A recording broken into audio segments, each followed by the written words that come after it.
আশ্চর্যজনক একটা কথা হয়তো আজকে আপনাদের অনেকের জন্য নতুন মনে হইতে পারে। সমস্ত ফেরেশতারা যখন সিজদা দেন, একজন ফেরেশতা সিজদাটা আগে দিয়ে দিয়েছিলেন। ওই ফেরেশতা তুলনামূলকভাবে সিজদা দিতে গিয়া কপালটা আগে লাগায় ফেলছেন। আল্লাহ পাক রব্বুল আলামিন তার প্রতি খুশি হয়ে গেছেন, খুশি। ওই ফেরেশতার নাম ইসরাফিল আলাইহিস সালাম। আল্লাহ ঘোষণা দিলেন, ইসরাফিল রে, ও ইসরাফিল, তোমার একটা পুরস্কার দিব। আমি যারে ইলম দিছি, আমি যারে সম্মান দিছি, তুমি তারে সম্মান দেওয়ার কারণে, সবাই তো দিছে, তুমি আগে দেওয়ার কারণে তোমারে পুরস্কার দিব। কি পুরস্কার? মুফাসসিরিনে কেরাম বলেন, ইসরাফিল আলাইহিস সালামের কপালে আল্লাহ 30 পারা কুরআন লিখে দিলেন। মুসলমান ইমানদার ভাইরা আমার, আল্লাহ পাক রব্বুল আলামিন এত কিছু বানাইলেন, কিন্তু মানুষ হলো সৃষ্টির সেরা। মহান মাওলাই করিম কি কি বানাইলেন আগে আমরা একটু লক্ষ্য করি। একটা হইলো ইহ জগৎ, আর একটা হইলো পরজগৎ। জগৎ কয়টা? ইহ জগতের সীমানাটা একটু লক্ষ্য করি আমরা। আল্লাহ পাক রব্বুল আলামিন যে ইহ জগৎ বানাইলেন, এই ইহ জগতের উপরের দিকের সীমানা, নিচের দিকের সীমানাটা একটু লক্ষ্য করি। আল্লাহ পাক রব্বুল আলামিন আমাদেরকে যেখানে বসবাসের জন্য জায়গা দিয়েছেন, এই যে পৃথিবী, এই তামাম পৃথিবী মহান আল্লাহ রেখেছেন। ওই মাটিটাকে আল্লাহ তাআলা স্থাপন করে রেখেছেন একটা পাথরের উপরে। আরো আস্তে কোন হুন্ডেল বুকে,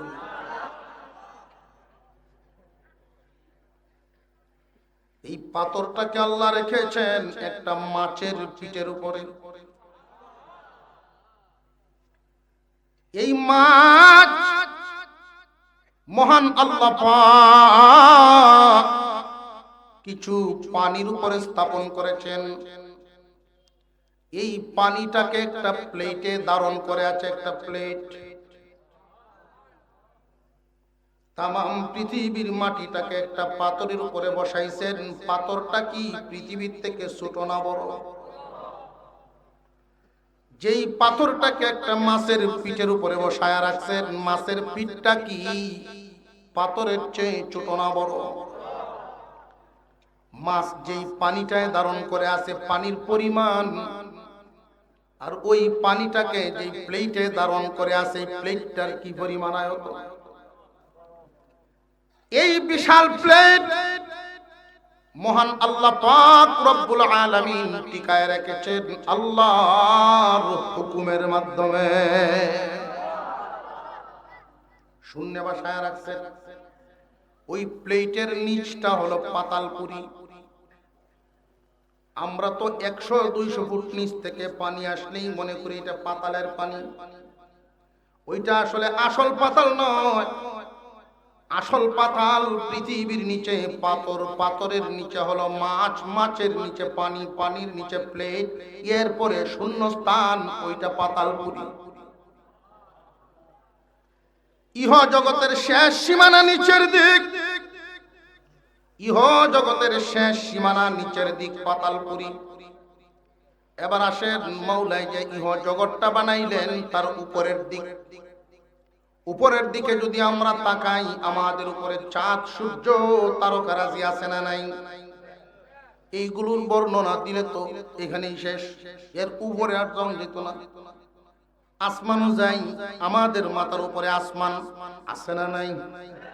এক সময় একদল মানুষে বলতেন আসমান বলতে কিছুই নাই, শুধু নীল দেখা যায়। আল্লাহ তাআলা কুরআনুল কারীমে বলেন, বান্দারা রে, আসমান তো আছে আছে, একটা দুইটা না, আমি 7টা বানাইছি। الذي خلق سبع سماوات طباقا একটা নয় দুইটা নয় মজবুত করে করে আল্লাহ 7টা আসমান বানাইছেন। প্রথম আসমানটা আমাদের মাথার উপরে যে আসমান, ওই আসমান আল্লাহ স্থির পানি দ্বারা বানাইছেন। দ্বিতীয় আসমানটা আল্লাহ তাআলা লোহা দ্বারা বানাইছেন। তৃতীয় আসমানটা তামা দ্বারা বানাইছেন। চতুর্থ আসমান রূপা দিয়ে বানাইছেন। পঞ্চম আসমানটা স্বর্ণের তৈরি। ষষ্ঠ আসমান মহান আল্লাহ পাক রব্বুল আলামিন ইয়াকুত পাথর দিয়ে বানাইছেন। সপ্তম আসমান নূর দ্বারা বানাইছেন। এক একটা আসমান আর একটা আসমানের চাইতে কি পরিমাণ ব্যবধান! একটা মাঠ আর একটা বলে যেই পরিমাণ ব্যবধান। বিশাল এই মাঠের মধ্যে একটা বুট দানা যদি পড়ে থাকে তার ব্যবধান যেই পরিমাণ, প্রথম আসমান দ্বিতীয় আসমানের সাথে এই পরিমাণ ব্যবধান। উপরের দিকে যত যাইবেন প্রশস্ততা ততই পাইবেন। স্বর্ণের আসমান, রূপার আসমান, ইয়াকুতের আসমান আল্লাহ বানাইলেন। তামাম সৃষ্টি জগৎ, এত সুন্দর জগৎ বানাইয়া মহান মাওলাই কারীম ঘোষণা দিলেন, বান্দারে তুমি বান্দা সৃষ্টির সেরা।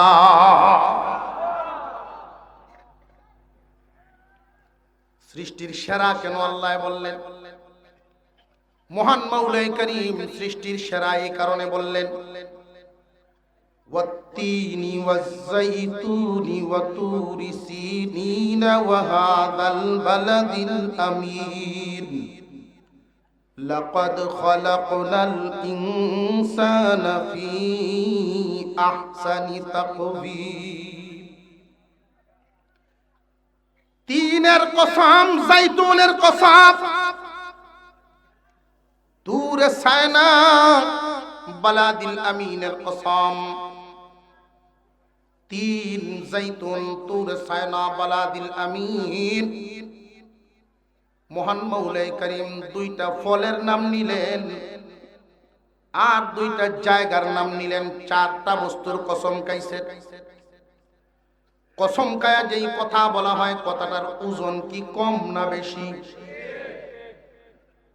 আল্লাহ পাক 4টা কসম খাইলেন। কসম খাইতে গিয়া লক্ষ্য করেন মাওলার কসম খাওয়ার পদ্ধতিটা দেখেন। জমিন থেকে উৎপত্তিশীল দুইটা ফলের নাম, একটার নাম তিন আর একটার নাম জাইতুন। তিন একটা ফল, জাইতুন একটা ফল। তবে এই জাইতুন ফল যেটা, ওইটা দিয়া তেল বেরোয়। তেল এই জমিন থেকে যা কিছু উৎপন্ন হয় সমস্ত কিছু হয়তো ফল জাতীয়, না হয় তরল জাতীয়। এই জমিন থেকে যা বের হয় লক্ষ্য করে দেখবেন হয়তো ফল জাতীয়, না হয় তরল জাতীয়। সমস্ত ফল জাতীয় বস্তুর সর্দারের নাম তিন। সমস্ত তরল জাতীয় বস্তুর সর্দারের নাম জাইতুন। আল্লাহ বুঝায় দিলেন, বান্দারা রে, জমিন থেকে যা বের হয় সমস্ত কিছুর দুই সর্দার, দুই সর্দারের কসম। এই জমিনে এক জায়গার চাইতে আর এক জায়গার মর্যাদা, এক জায়গার চাইতে আর এক জায়গার মর্যাদা। তামাম পৃথিবীর বুকে দুইটা মর্যাদার জায়গা। একটার নাম তুরে সায়না, তুর পাহাড়। আরেকটার নাম বালাদিল আমিন, মক্কা নগরী। আল্লাহ বলেন তুর পাহাড় এবং মক্কা নগরী, এই জমিনে যত জায়গা সবচেয়ে দামি জায়গা, সম্মানী জায়গা, 1 নম্বরে মক্কা নগরী, 2 নম্বরে তুর পাহাড়। আল্লাহ পাক রব্বুল আলামিন এই 4 বস্তুর কসম খায়া বলেন, বান্দারা রে, আমি আল্লাহ তোমারে সুন্দর করে বানাইলাম।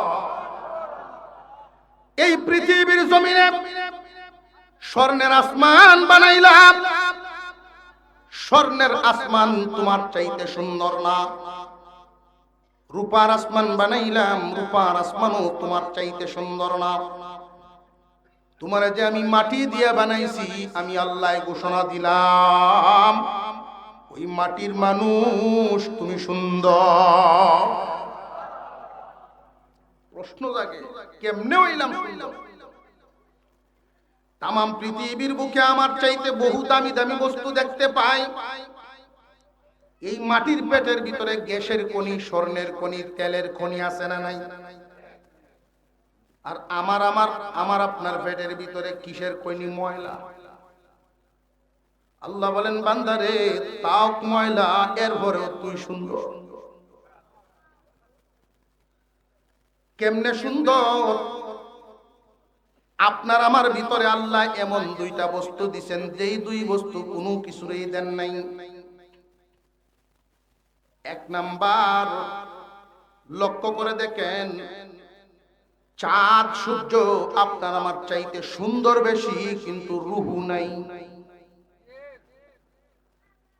মহান মাওলা কারীম বলেন, দুনিয়ার মানুষ, আমি চাঁদ বানাইলাম, সূর্য বানাইলাম, রূপার আসমান, স্বর্ণের আসমান, ইয়াকুতের আসমান বানাইলাম, তামাম দুনিয়াতে বহুত কিছু বানাইলাম, মজবুত করে দুর্বল করে কত কিছুই বানাইছি, কিন্তু আমি আল্লাহ তোমার ভিতরে আমার পক্ষ থেকে রূহ ঢুকাইলাম।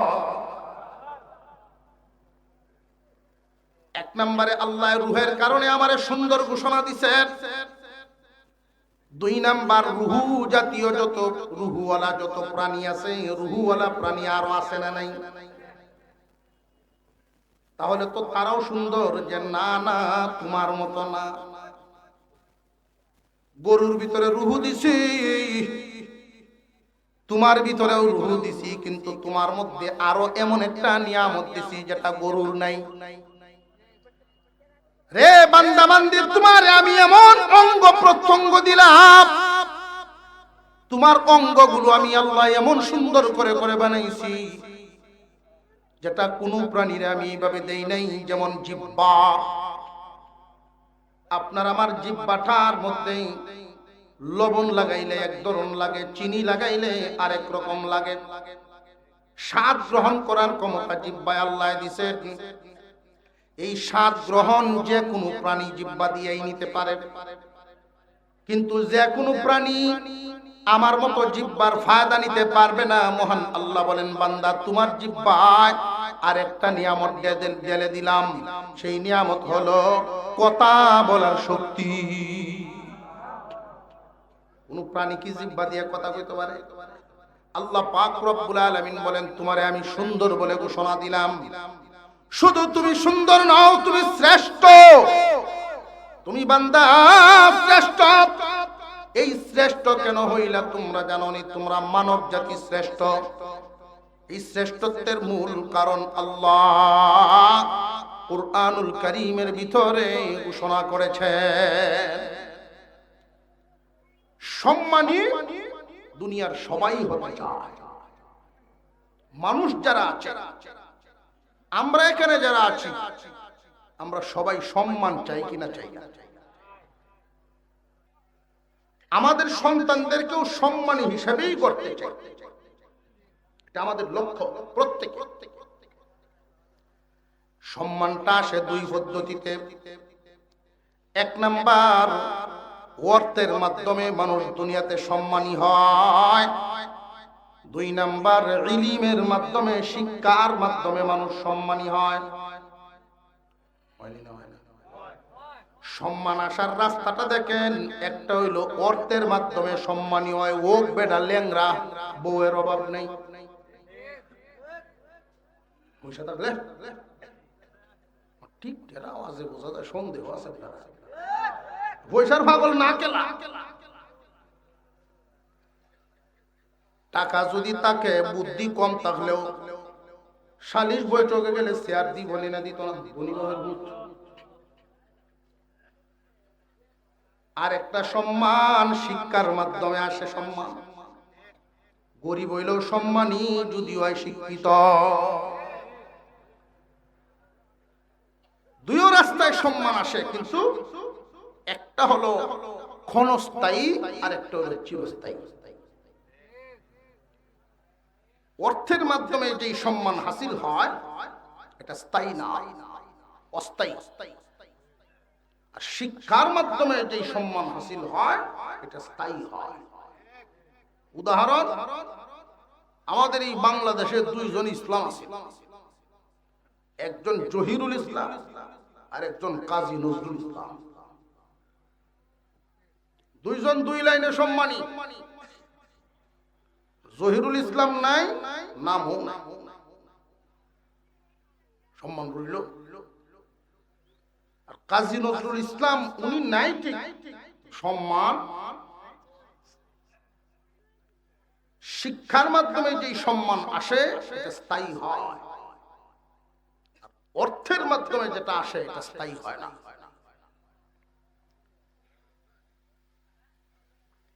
এখন আমাদের বুঝতে হবে শিক্ষা বলতে মূলত কোন শিক্ষা? সম্মান।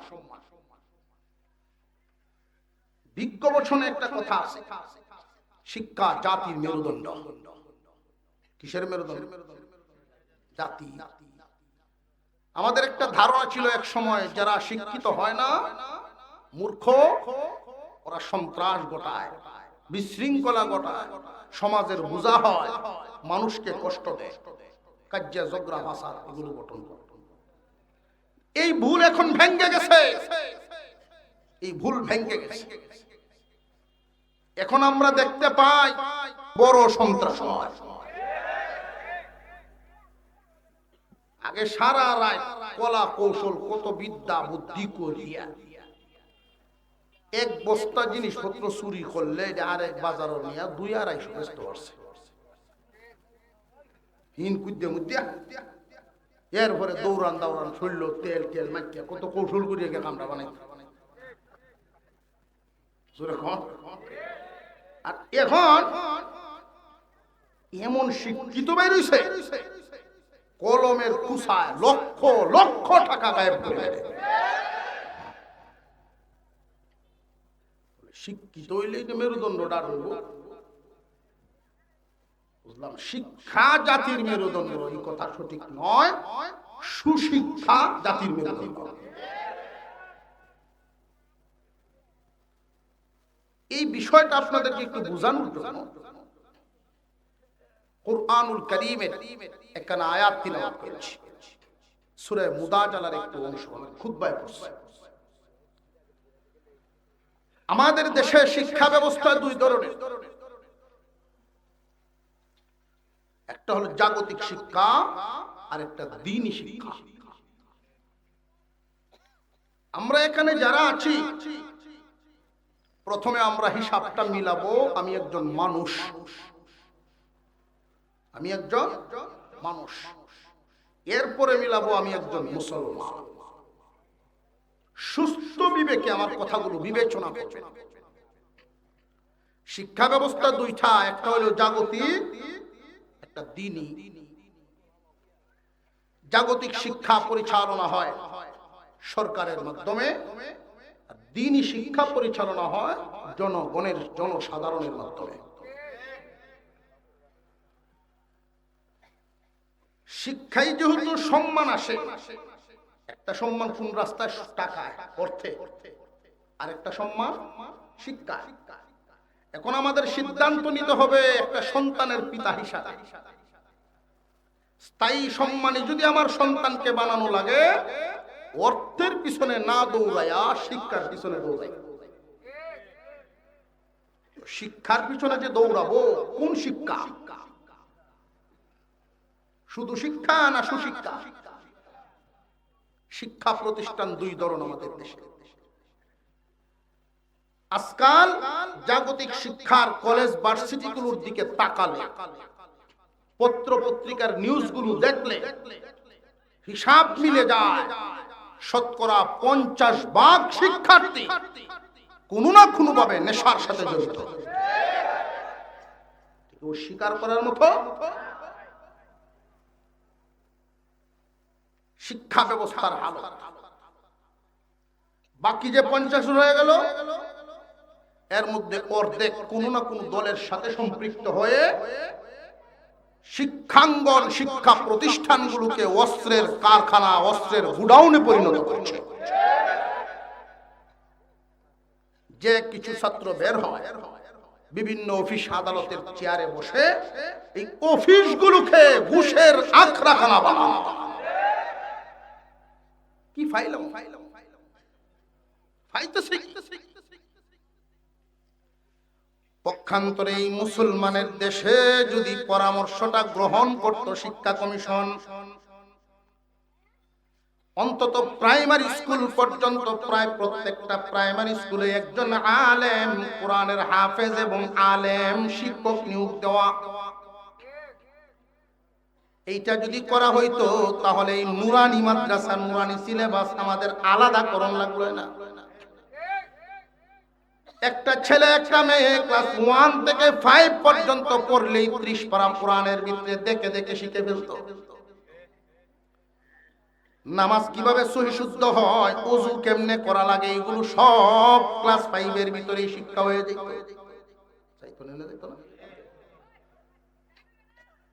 অথচ এগুলো নাই। নেশা, অস্ত্র, ঘুষ কারবারি এই শিক্ষা ব্যবস্থা। পক্ষান্তরে দ্বীনি লাইনে আসেন বাংলাদেশের বড় বড় মাদ্রাসা, সিলেট বলেন, চিটাগাং বলেন, ঢাকা বলেন, বাংলাদেশের যত বড় বড় মাদ্রাসা যেখানে হাজার হাজার ছাত্র থাকে, কোন ছাত্র কি নেশার সাথে জড়িত আছে? অস্ত্রের জঞ্জনানি, সন্ত্রাসী কর্মকাণ্ড এগুলোর সাথে জড়িত হয়? একবার পুলিশের তল্লাশি চালায়, কওমি মাদ্রাসা বোমা খুঁজতেছে, বোমা পায় না। গিয়া ভাইছে এক মাদ্রাসা, দৌড় পর্যন্ত মাদ্রাসা, বোর্ডিং এর পিছনের এক রুমে চুরি মিডিয়া ক্যামেরা কুমেরা দৌড়া দৌড়ি লাগছে। হলুদ মিডিয়া,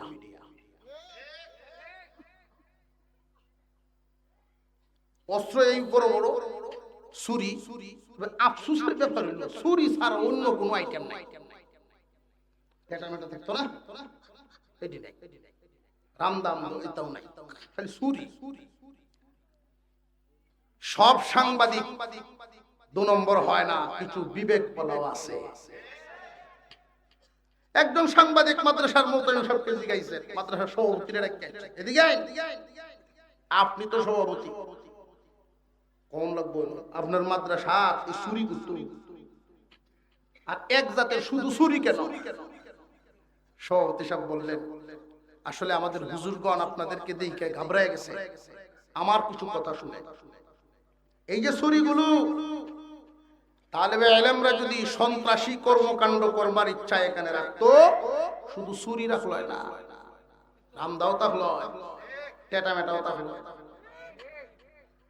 এই চুরি রাখা হয়েছে একটা ইবাদত, দ্বীনি একটা কাজ পরিচালনার জন্য। সেটা হলো এই এলাকার যত কুরবানি, সব কুরবানি এই ছাত্ররা ঈদের দিন করে।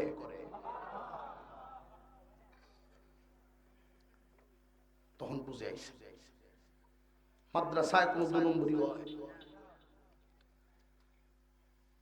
দ্বীনি শিক্ষায় একজন গার্জিয়ান তার ছেলেকে দেয় কেন? অর্থ উপার্জনের জন্য। বিনিময়ে কি পায়? এরপরে একটা কথা তো সমাজও চলতো, মাদ্রাসা হলে ভাত পাইতো না, মাদ্রাসা হলে ভাত পায় না।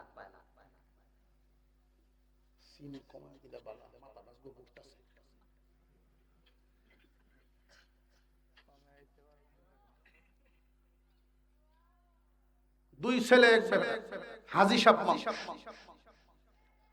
ওনার আব্বারে চিনেন না সবাই?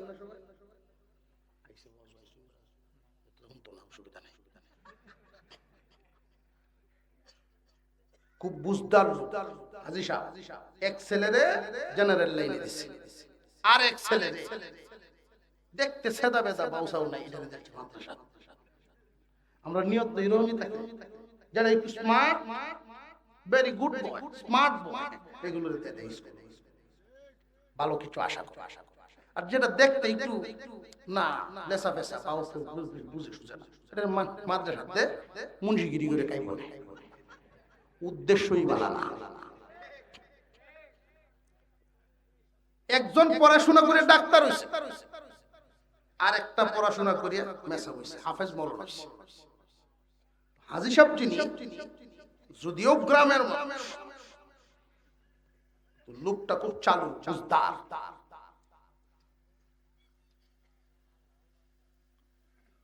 উনি এদের চাল চলন লক্ষ্য করে এদেরকে যে পড়াইলাম রেজাল্ট কি, ফলাফল কি। ডাক্তার সাহেব বিদেশ তো ডিগ্রি লই আইছে, বিদেশি কালচারও তো সাথে আইছে। গাড়িতে যেই নামছে হাফ প্যান্ট পিন্ধে আইতেছে।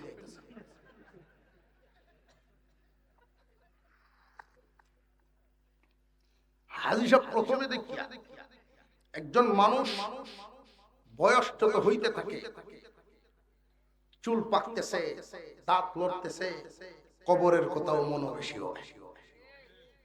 জোয়ান কালের সেই রক্ত গরমে যা করে, বুড়া হইলে আর নামাজ কালামের প্রতি মন ঝুঁকতে থাকে। আগে যেই মেজাজ ছিল এখন আর হাজির এই মেজাজ নাই। ওইটা কি আমার পুত্রে শিক্ষিত মানুষ হইতো পাঠাইছি বিদেশ, তো সিরিয়াখানার একটা প্রাণী হয়েছে আইসে তো আইসে। মৌলানা সাহেব আইসে ঈদ উপলক্ষে বাড়ি। ডাক্তার সাহেব উনি দুনিয়ার লাইনে শিক্ষিত, চিন্তা ভাবনা দেমাগ সব দুনিয়াবি। হিসাব মিলাইয়া দেখছে আব্বার যে জমা জমি, ধান বেচছে যে হিসাব পায়, দুহান ভাড়া যেটা পায়, কুরবানির পয়সা আমরা কিতা দিতাম, আব্বাই তো বছরে বছরে আমরা আরো দিত। আর হুজুর যে ছেলে তার চিন্তা হইল আব্বার কি পরিমাণ আছে, এটা আব্বার টাব্বা উনার ইন্তেকালের পরে হইল আমাদের অধিকার, এর আগে কোনো অধিকার। দিন না বুঝার কারণে অনেক বাবার কাছে সন্তানরা এমন এক আচরণ পেশ করে, বুড়া অবস্থায় মাতা পিতা সন্তানদের কাছে অসহায় হয়। হজে যাইব, জায়গা বিক্রি করতে দেয় না, ব্যস্ত। অথচ যিনি কষ্ট করে কামাইছেন তার সম্পদটাই উনি ব্যবহার করতে পারেন না দুনিয়াদার সন্তানের কারণে। এরা তো দরবারি মানুষ। আপনার এলাকার দরবার কোনটা রে, কোন কাজে রে?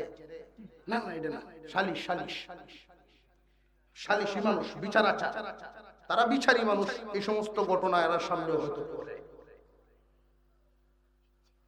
দিন যদি না বুঝে, সঠিক বিবেক যদি সন্তানের না হয়, বাবা যে সম্পদ নিজে কামাইছে এই যে পর্যন্ত বুক করতে পারে সন্তানরা টানাটানি। আলেম ছেলে বলে আব্বার টাব্বা ব্যবস্থা করো। তো আমি যে কুরবানির সময় বাড়িতেছি, আমার উপরে তো কুরবানি ওয়াজিব।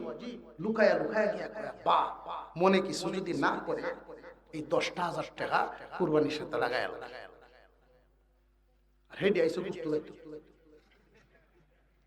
বুঝলি না? ইবাদত বুঝে কি হ্যাঁ, দুনিয়াদারির চিন্তা দিনদারির।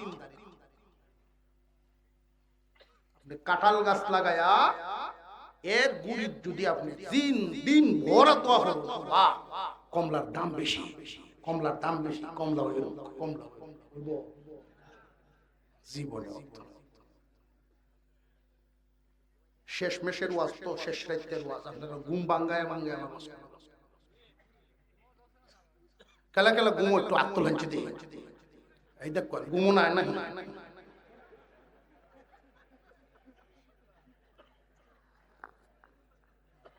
মনোযোগ ফিরে নারে তাকবীর জোর হইছে বাদাত পর্যন্ত যাইতো আওয়াজটা নারে তাকবীর। কেউ কুরবানি দেয় বস্তু গাইতো, কেউ কুরবানি দেয় আল্লাহ গাইতো।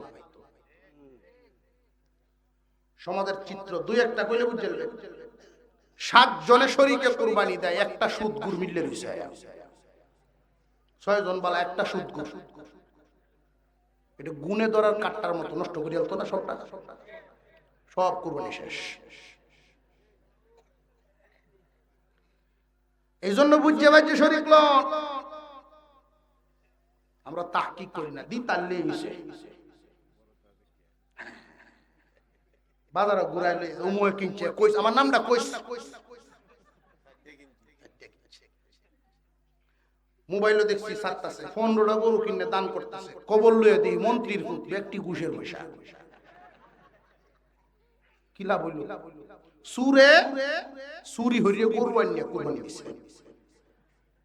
পরের দিন বেওয়ায় গরু কতরা চিনিবা রাও করে বেয়াই গরু কত দেন চিলাই আমি যে কি করি এটা বোঝা যায় আপনি জানেন না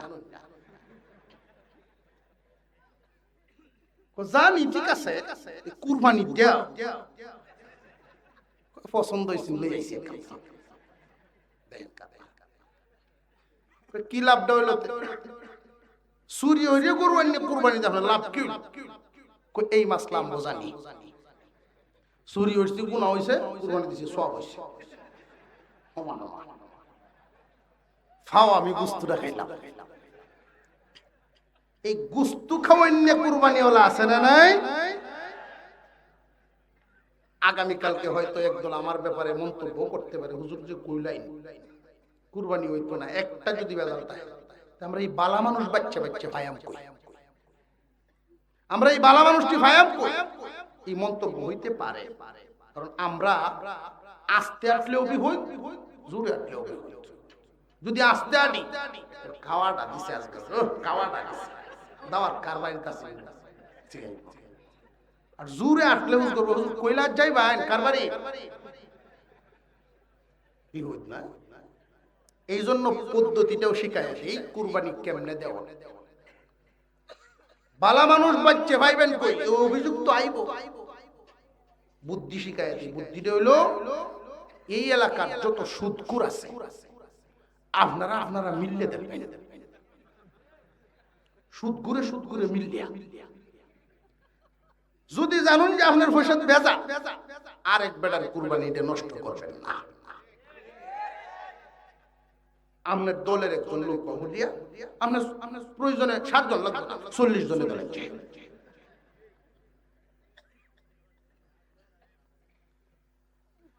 যাক বলতেছিলাম যদিও আমরা এইভাবে কথাটি একটু মজা করিয়া বলতেছি বাড়ি তুলে যাইবেন মুখস্থ রাখবেন কথা মাসালা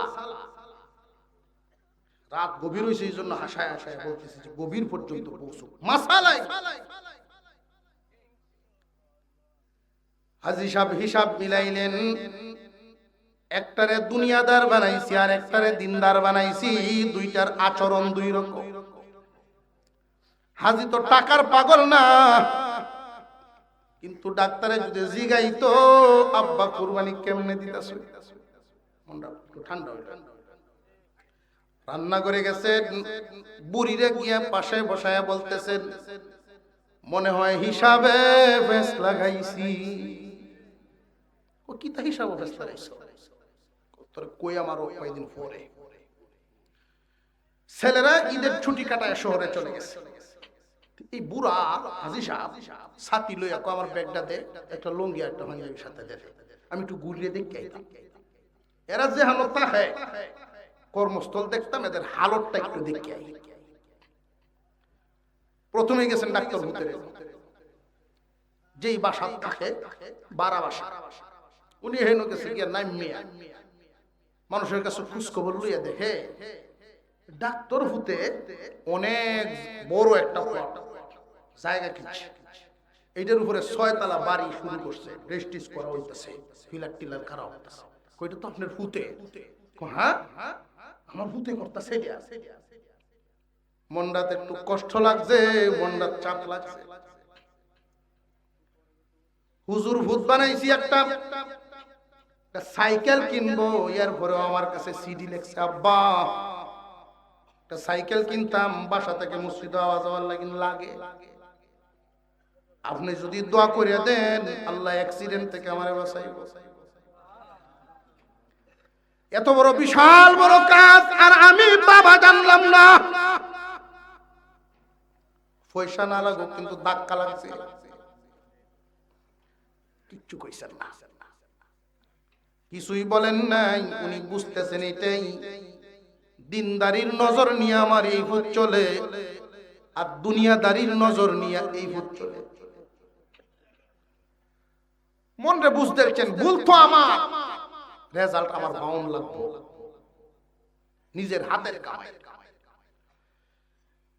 কিছুক্ষণ পরই দেখে 2-3 বেটা গরম হয়ে আইতাছে ডাক্তার আছে আজগো ডাক্তারি করায়, ডাক্তারের বাপ এনো বেটা সাথী দিয়া কিন্তু লইয়া মাটি বলতে কারুছে ওমিয়া বাড়ি কই কিতা ডাক্তার কি তইছে দেখ করে আমি কয়েক কাটা ক্ষেত বন্ধ করতে আইছি চিকিৎসা হরাই আর আমার ফিক্সেশন লেখছে রাখি দেখে 100 বস্তা সিমেন্ট একটা হইরে দিন 3 বার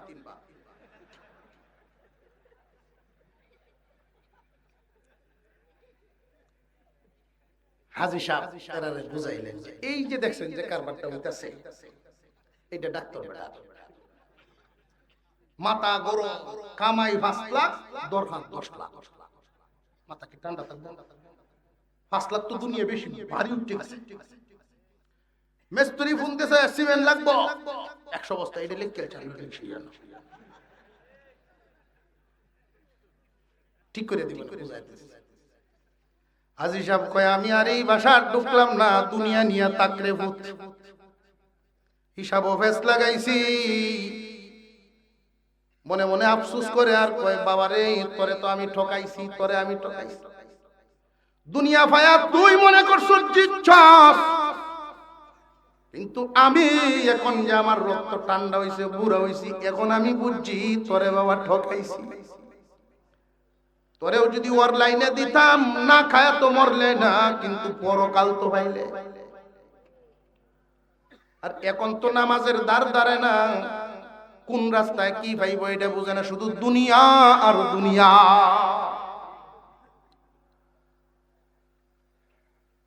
গেছে আলেম মৌলানা সাহেবের এখানে যেই মাত্র মসজিদের সামনে গিয়া নামছেন ইমাম সাহেব তার আব্বা এসে এই সংবাদ শুনে মুসল্লিরা দৌড়াইছে ব্যাগ নিত ছাতি নিত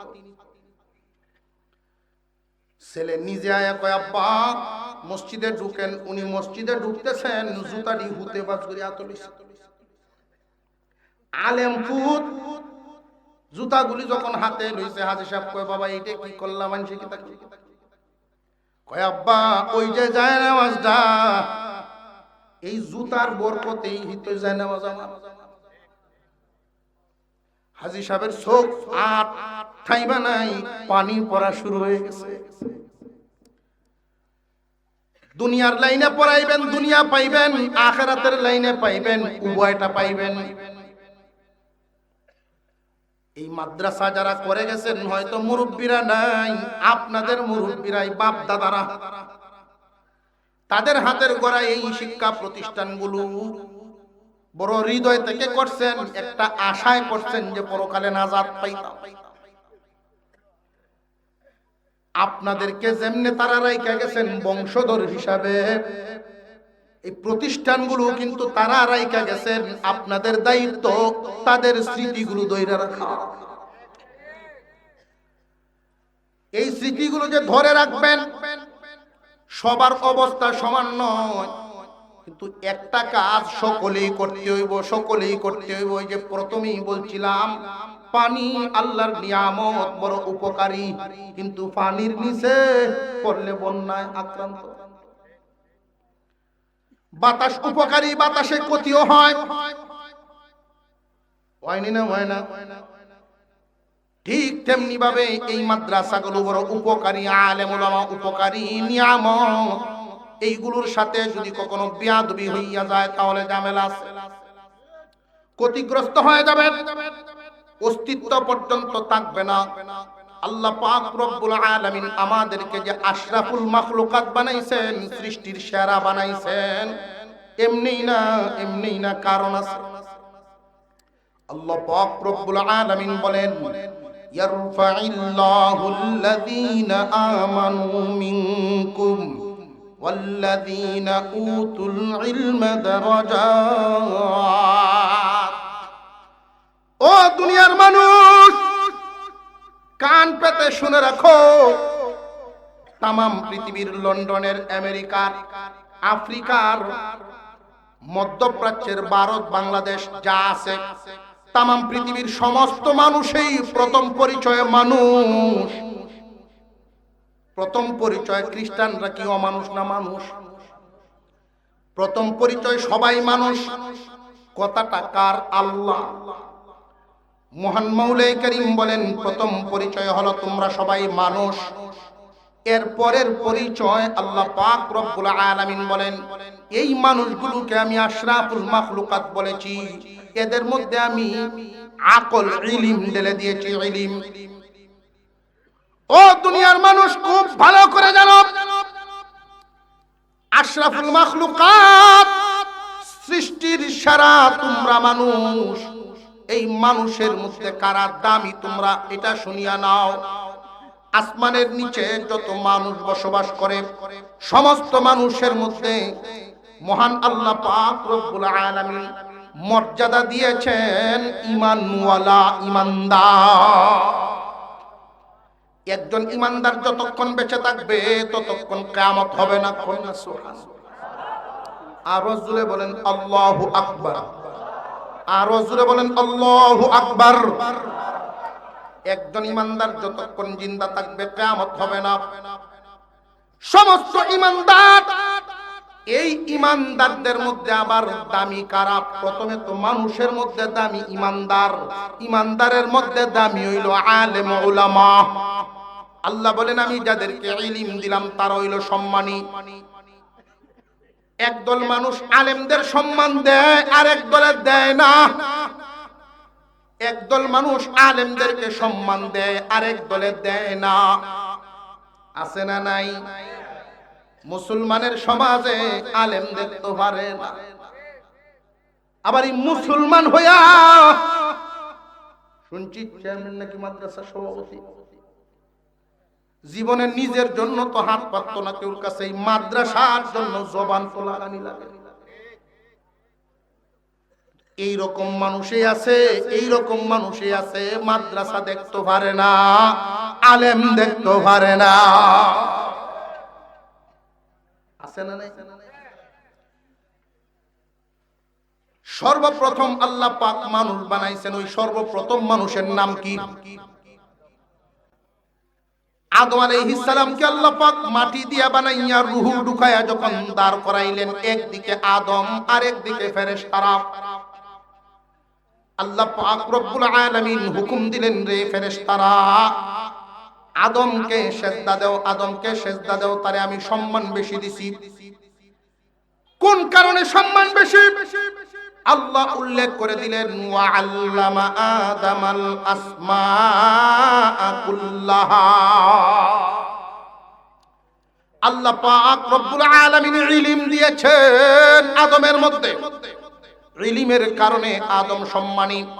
আল্লাহ পাকের হুকুম পায়া সমস্ত ফেরেশতারা সিজদায় লুটায়া পড়লেন। উপস্থিত একজন ঝুঁকে নাই, তার নাম ইবলিস। একজনের সম্মান দেয় নাই, সে কি লাভবান হইছে না দিয়া না ক্ষতিগ্রস্ত? আরো জোরে জবান খুলে বলেন, লাভবান না ক্ষতিগ্রস্ত? আশ্চর্যজনক একটা কথা হয়তো আজকে আপনাদের অনেকের জন্য নতুন মনে হইতে পারে। সমস্ত ফেরেশতারা যখন সিজদা দেন, একজন ফেরেশতা সিজদাটা আগে দিয়ে দিয়েছিলেন। ওই ফেরেশতা তুলনামূলকভাবে সিজদা দিতে গিয়া কপালটা আগে লাগায় ফেলছেন। আল্লাহ পাক রব্বুল আলামিন তার প্রতি খুশি হয়ে গেছেন, খুশি। ওই ফেরেশতার নাম ইসরাফিল আলাইহিস সালাম। আল্লাহ ঘোষণা দিলেন, ইসরাফিল রে, ও ইসরাফিল, তোমার একটা পুরস্কার দিব। আমি যারে ইলম দিছি, আমি যারে সম্মান দিছি, তুমি তারে সম্মান দেওয়ার কারণে, সবাই তো দিছে, তুমি আগে দেওয়ার কারণে তোমারে পুরস্কার দিব। কি পুরস্কার? মুফাসসিরিনে কেরাম বলেন, ইসরাফিল আলাইহিস সালামের কপালে আল্লাহ 30 পারা কুরআন লিখে দিলেন। নবীজি সাল্লাল্লাহু আলাইহি ওয়াসাল্লাম বলেন, নিজে যদি আলেম হইবার না পারো, আলেমের ছাত্র হও। আলেম যদি হইবার না পারো, আলেমের ছাত্র হও।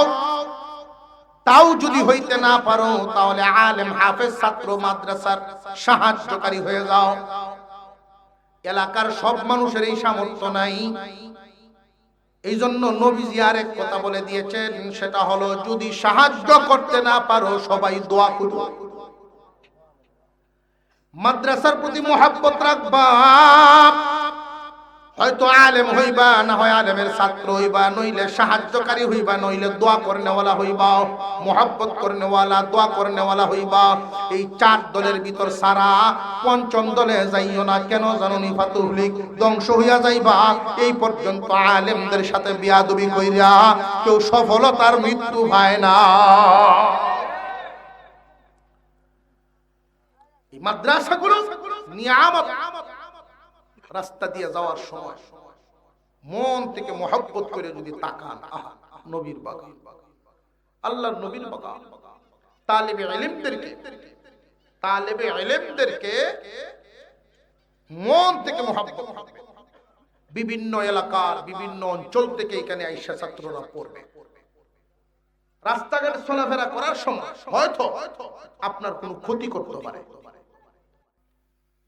রাগান্বিত হবেন না। কেন হবেন না? শয়তানে আপনারে ধোঁকা দেয়, তোর কাছে রামদি ভাই দিয়েছে, কুদায় আইতে চায় মাদ্রাসা। একবার একদিন কইতেছে, এর লাগি না আমার একটা হুজুর মাদ্রাসা দিছি না। ও তো শয়তান। আসলে খুব লক্ষ্য করে দেখবেন, শিক্ষকের সামনে ছাত্ররা যতক্ষণ থাকে এর চেয়ে ভালো মানুষ এই জগৎ নাই। যে শিক্ষক নাই 10 মিনিট সুযোগ যদি পায়, 12টা বাজে আছে। পাকিস্তানের একটা ঘটনা শুনাই আমরা শেষ পর্যায়ে দোয়ার দিকে চলে। পাকিস্তানের ঘটনাটা হলো, বিদেশ থেকে আসছেন আল্লাহর এক বান্দা, স্বাস্থ্য মুটো হয়ে গেছে। ডাক্তাররা জানাইছেন আপনি একটু হাঁটাচলা করবেন, একটু পরিশ্রমের কাজ করবেন। বিদেশ আর যান না। বাড়িতে আইসা ছেলেদেরকে নিয়ে পরামর্শ করে গরুর এক ফার্ম দিছে। গরুর ফার্ম, দুধ খিরায় সকাল বেলাটা বেচে, বিকালেরটা কলসি ভরিয়া মাদ্রাসা লইয়া যায়। ছাত্রদেরকে নিয়ে এরকম কাপ দিয়ে ভরে ভরে ছাত্ররা খাওয়ায়। আসলে প্রতিদিনের আমল, প্রত্যেক দিনের আমল হয়ে গেছে। মাদ্রাসার ছাত্ররা ওনার দাদা দাদা রাখে, কিন্তু ওনার অবর্তমানে ওনার আড়ালে বেড়া যে মুডা একটা নাম তৈছে বটকা, ওটা দুধ খাওয়া নিয়া বটকা ডায় নাম তো। যদি একটু বেশি ফজিলতপূর্ণ কাজ সুন্নত তরিকায় চলে, একজন ছাত্র হগলডি মিল্লের হিসাব ডায় মাথার হাতে করে। মটকা তোর হুঁকছে না, তার নাম যে মটকা। দুধ নিয়ে আসতে একদিন দেরি হইছে, মাদ্রাসার পিছন দিয়ে কলসি লইয়া শুধু আইতাছে, একটা আর একটারে মারোটা কিরে আজকে আমরা মটকা এলো না।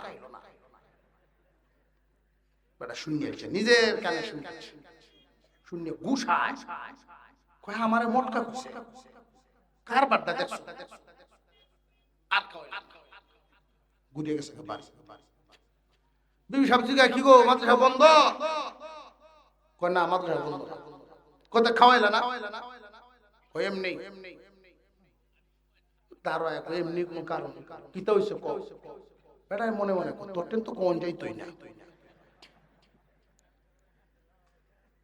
সারা জীবন ধরে করবো আমার মটকা। এনে গলে যাবেলা আছে না?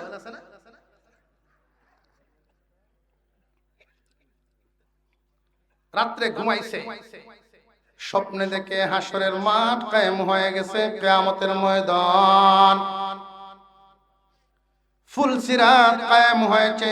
ফুলসিরাতের ব্রিজ বড় পিচ্ছিল, কিন্তু মাদ্রাসার তালিবে ইলমরা ব্রিজের উপরে এই মাথা থেকে ওই মাথায়, ওই মাথা থেকে ওই মাথায় দৌড়াদৌড়ি খেলে। আর উনি যে মুরব্বী, উনি 3 কদম সামনে যান, 2 কদম পিছায়া পড়েন, 3 কদম সামনে যান, 2 কদম পিছায়া পড়েন। এই যে হালত শুরু হয়েছে, হঠাৎ করে একজন তালিবে ইলম ওনারা দেখে ফেলছে। চিৎকার হয়েছে, আমরা মোটকা, আমরা মোটকা। সামনেও দেখতেছে, কত দৌড়, দৌড়ায় গিয়ে একজনে ধরছে, সাথে সাথে ধরে গেছে। আর হুজুরে বলছে, যেই মাত্র শেষ রাত্রিতে ঘুম থেকে উঠলেন, আর কোনো কথা নাই। বিবি জিজ্ঞাসা করেন, এত গভীর রজনী আপনি কোথায় যান? এখনো তো নামাজের ওয়াক্ত হয় নাই। জামাটা নিয়ে একদম মাদ্রাসার দিকে রওনা দিছে। উনি জানেন শেষ রাত্রিতে তালেবে ইলমরা আল্লাহর কালাম তিলাওয়াতের জন্য গভীর রাতে উঠে মাদ্রাসায় চলে গেলেন। গিয়া মাদ্রাসার হুজুরের সামনে ভিক্ষুকের অসহায়ের মতো দাঁড়ায় রইল। গভীর রজনীতে আপনি কারণটা কি? হুজুর, এই স্বপ্নটা আমি দেখলাম, এটার অর্থ তো আমি বুঝে নাই, কারণ কি? হুজুর বলেন, এটাও কি আপনার বুঝে আসে নাই? কিয়ামতের দিন তালিবে ইলমদের উসিলায় মানুষ নাজাত পাইব। উনি সব ছাত্রদেরকে কাছে আনলেন, এক একজন রে আইনা জড়ায় ধরেন, চোখের পানি ছাড়েন আর কান্দেন। বলেন, বাইরে তোরা যা ইচ্ছা ডাকবি, তবে হাসরের দিন আমারে লইয়া যাস।